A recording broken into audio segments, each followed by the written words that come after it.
শিক্ষার্থী বন্ধুরা, আজকের আমাদের বিষয় বর্গ অর্থাৎ ব্যঞ্জন বর্ণের মধ্যে বর্গ নিয়ে আমরা আলোচনা করব।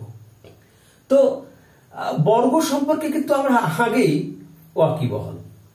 আমরা জ্যামিতিতে আমরা দেখেছি বর্গ বর্গ শব্দটাকে পেয়েছি। সেখানে দেখেছি যে যে চতুর্ভুজের চারটি বাহু সমান এবং প্রত্যেকটি কোণ সমকোণ তাদেরকে বর্গ বলা হয়।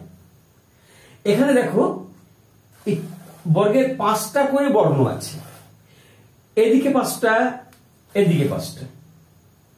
হয়তো এই জন্যই হয়তো এটাকে বর্গ বলে অভিহিত করা হয়েছে। যা হোক সে কথা। এখন এই বর্গ ক বর্গ, চ বর্গ, ট বর্গ, ত বর্গ, প বর্গ, এই 5টা বর্গ মিলে 25টা বর্গ। এখন এদেরকে কয়েকটা ভাগে কিন্তু আমরা ভাগ করেছি। এটা আমরা এখানে দেখানো হয়েছে, দেখা গেল। একটা হচ্ছে অল্প প্রাণ, মহাপ্রাণ। আমি এই দুটো ভাগ নিয়ে আগে আলোচনা করিনি। অল্প অর্থাৎ কম, প্রাণ মানে হচ্ছে বায়ু, মহা মহা বড়, প্রাণ প্রাণ শব্দের অর্থ হচ্ছে বায়ু।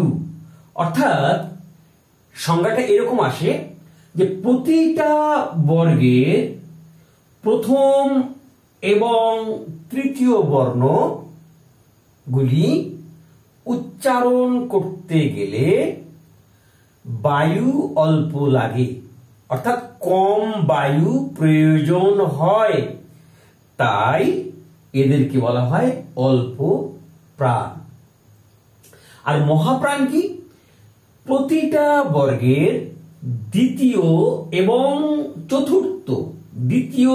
চতুর্থ বর্ণগুলি উচ্চারণ করতে গেলে শ্বাস বায়ু বেশি প্রয়োজন হয়, তাই এর নাম মহাপ্রাণ। আমি একেবারে এক ঝলকে সংজ্ঞাটা আরেকবার বলছি। প্রতিটি বর্গের প্রথম এবং তৃতীয় বর্ণগুলি উচ্চারণ করতে গেলে অল্প বায়ু প্রয়োজন, তাই এদেরকে বলা হয় অল্প প্রাণ। আর প্রতিটি বর্গের দ্বিতীয় এবং চতুর্থ বর্ণগুলি উচ্চারণকালে শ্বাস বায়ু বেশি প্রয়োজন, তাই এদের নাম মহাপ্রাণ। একটু দেখা যাক।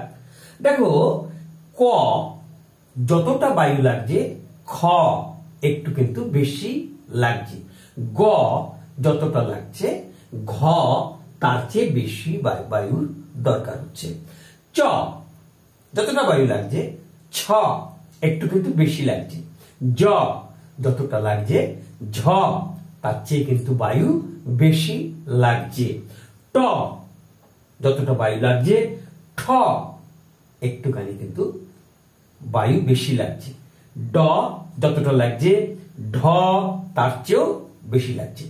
এইভাবে টোটাল এই বর্ণগুলোকে দেখলে দেখা যায় যে বর্ণ উচ্চারণ করতে গেলে অল্প বায়ু লাগছে, অল্প প্রাণ বলছি, বেশি লাগলে মহাপ্রাণ বলছি। আর দুটো সংজ্ঞা দেখো, তোমরা দেখতে পাচ্ছ, অঘোষ এবং ঘোষ। অঘোষ মানে এখানে এই যে ধ্বনি গাম্ভীর্য, উচ্চারণকালে ধ্বনি গাম্ভীর্য একটু কম, ঘোষে ধ্বনি গাম্ভীর্য বেশি। কিরকম? ক খ যতটা গাম্ভীর্য আসছে, গ ঘ একটু কিন্তু ধ্বনি গাম্ভীর্য বেশি আসছে, চ ছ যতটা ধ্বনি গাম্ভীর্য আসছে, জ ঝ কিন্তু ধ্বনি গাম্ভীর্য বেশি আসছে।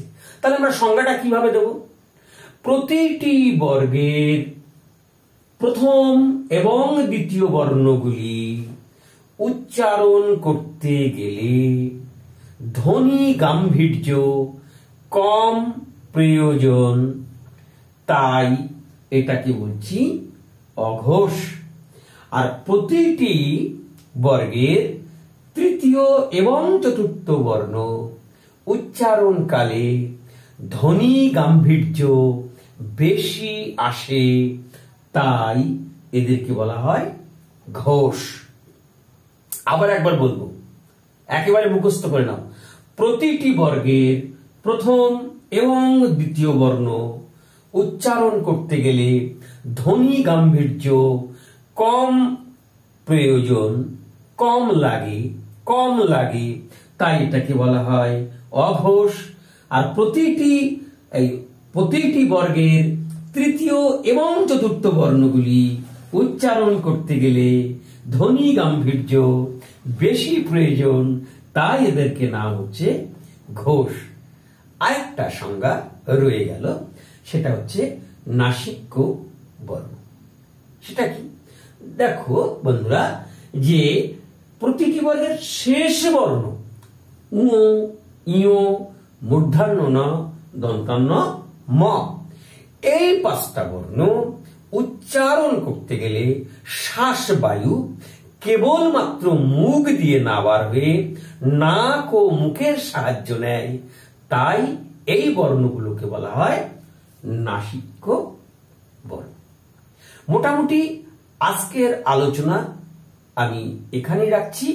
একটা আলোচনা বাকি আছে, যেমন কণ্ঠ, তালু, মূর্ধা, দন্ত এবং ওষ্ঠ, এই ছকের মধ্যে। এই আলোচনাটা আমি সামনের দিন পরবর্তী ক্লাসে এই আলোচনাটা করব। সবাই ভালো থাকবে, সুস্থ থাকবে।